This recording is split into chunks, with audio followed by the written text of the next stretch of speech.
Hi ma'am ไอ้ยีมาทั้งจะฮีบุกจ้านะบอกว่าแต่จะฮีรถสลักตัวยงจากเลยรู้เลยยงจากยังโหเลยก็แม่ยงจากนั้นภาษาละปูงเขาได้ท่าเต่าเลยซีเจกำจงกีนิ่งสิ่งคุณได้เนี่ยให้โลเกลgituปัจจัยงานนี่สินะดูก็สินะลูกป้าจ้ามันเนี่ยสิสรงสิดาจะเอาไปเสรงเศร้าคุปจะจังอยากโค้งนี่สิมาดีกาให้น้องคงมั่งเลยสิจุโค้งเองมารู้ตรงนี้สิก็ให้เราดีกว่าดูก็สินะลูกป้าจ้ามาสินะสิ่งจูกีไอ้ดูมาทั้งเซบุกีไอ้ฟรอเซนฮับจะละทำกระเดาเนี่ยแม่จิตเราแม่สู้ยงจากแต่เงาจะแม่จะพี่เขาสังกัดไอ้ชีรำดรมนี่ก็ยงจากนั่นนะ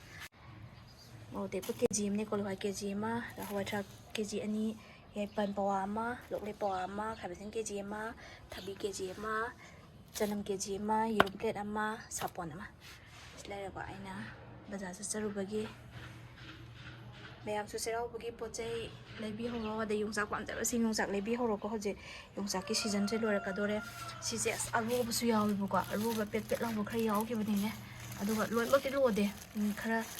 าโลสันแบบเจ๊ตั้งเป็ดตัวซีชิมแบบแล้วแต่ดีกันเราดีเคสไปยาดีแบบคุณเศร้านี่ก็ชีพเราคนเดียวนี้ไม่หันใช่แต่ล้วนเยี่ยงหน้าประเทศแต่ขายเราอีกไกลเราอยู่นะเดี๋ยวชีจุยังภาษาชีจุโลเกลเขาสุ่มจังโลเกลอยู่แทนจะลงก็ต้องแสดงว่าน้าปลาทางนั้นเดี๋ยวได้มันอร่อยชีจุอัมพงเนี่ยภาษาเดี๋ยวชีว่าชีชิงจูบีเดี๋ยวที่แม่อันสิ่งที่ใช้สุดเลยสุดเลยกว่า